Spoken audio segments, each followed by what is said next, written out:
Hey guys, it's Kyle from Backcountry Adventure Motorsports, and today we're going to be installing a Scott steering stabilizer. The folks at Scott's were super generous enough to send out one of these to me to try it on the Africa Twin. As you guys know, I ride this bike pretty hard, and a steering stabilizer is definitely something I've been wanting to upgrade on.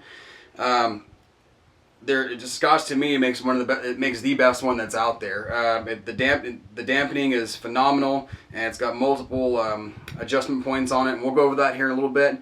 The install takes about 45 minutes or so, just a matter of removing the handlebars, removing the clamps, installing this to the upper triple clamp, and then just getting it all bolted on. So we'll go ahead and get started.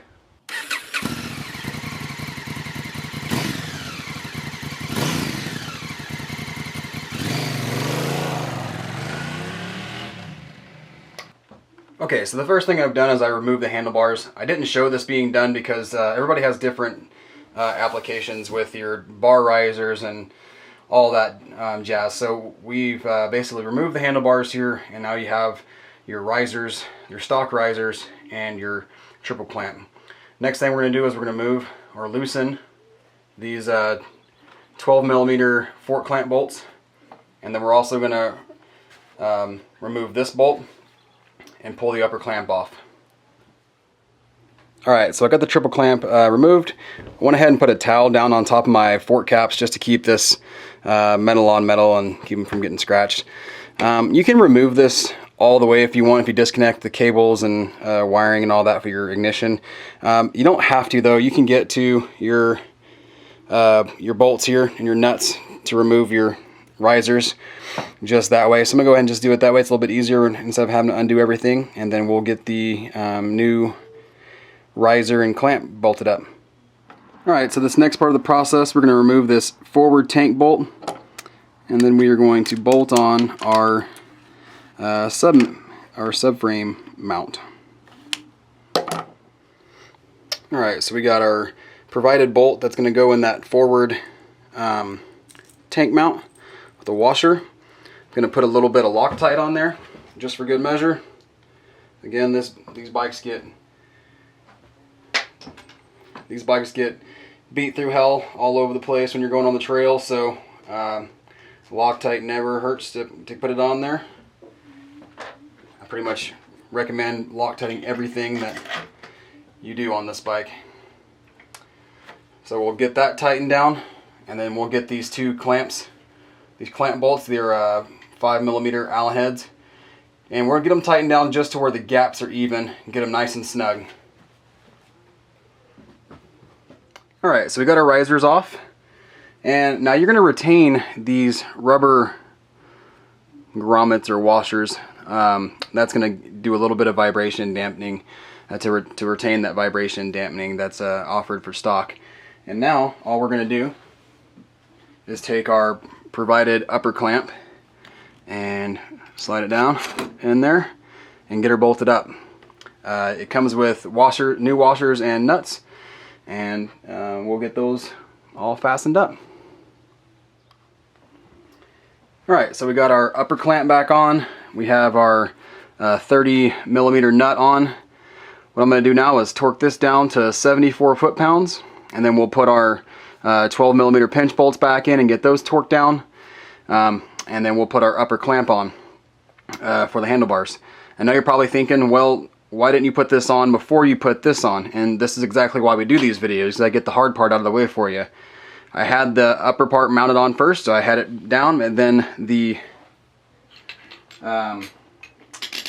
part where the stabilizer sits is not big enough to get that 30mm socket in there and getting it torqued down.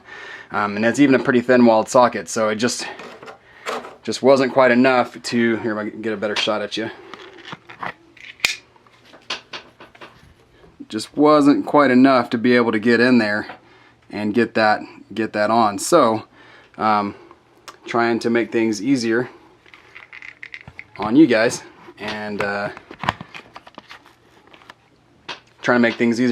and I'll do all the hard work for you. That way when it comes time for you to do it, it's a piece of cake.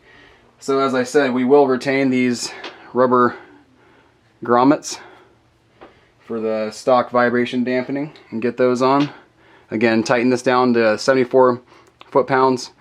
Get these in and get those torqued down, and then we'll get our upper clamp on and get the bolts in from the bottom. I will tell you that if you have a long extension with an impact, that makes it a lot easier to come up from underneath with a little wobbler on it. Makes it easier to come up from underneath to get those nuts on the back side of that instead of trying to fight in this tiny space. Alright, we've got our upper bar clamp all on and tightened down. And now we're just going to put our pin in. So you need to, this has two different sides here. So a flat side and then a rounded side. Obviously the rounded side is going to go down in the hole, down in that hole there. And we're going to use, you can use whatever grease you really want. I mean, multi-purpose grease, white lithium grease. It doesn't necessarily make a difference. This is made to be easily cleaned. That way, once you get a lot of gunk and dust and everything in there, you can pull it out, clean it, re-grease it, and put it back in. You want this to be free floating. So we'll get this all greased up and put in there, and then we'll get the stabilizer on. Alright, so we got our lever over our pin, and then we have these two Allen head bolts tightened down. Now all we got to do is put our handlebars back on and we'll be ready to rock. Once you get your handlebars on, make sure that you have full range of motion, lock to lock. Make sure none of your cables are getting pinched or anything like that, since you have moved all this stuff around. So Scott has a pretty cool design here. I have the upper clamps off, and I just wanted to show you. By removing this upper bolt, you can see that there's two holes here. Now what you can do is, that's the standard position, or you can turn this around and it moves the handlebars forward about half inch or so. What's cool about that is if you're standing a lot, that will bring the handlebars forward just a hair and make it to where it's more comfortable, depending on your height. And then again, you can put it back to standard position. I'm going to try it in the standard position first just to see how it feels, and if I have the want to, then I'll flip it around and give it a try that way as well. Alright, that's pretty much it. Got our handlebars back on, and I mean, it was about, like I said, a 35, maybe 45-minute install. I didn't really watch the time too much, but it went fairly fast. Hope this video helps you out. If you have any questions about how to install it, again, super easy install, just a matter of having some basic mechanical skills and having the proper tools. You have your soft and your hard adjustment here. Leave these alone until you kind of get a feel of how it feels just out of the box, and then you can play with the controls from there to see what suits your riding and your situation. You have your high speed adjustment here. You just remove this cap, and again, just kind of leave it alone until you get a feel for it. Don't go messing with the dials and everything until you get on the bike and get riding. The hard setting is really hard. It makes it to where it's fairly difficult to turn the handlebars. So I hope this video helps you out. If you have any questions, hit me up in the comments below. Thanks for watching. This is Kyle from Backcountry Adventure Motorsports, and I'm out.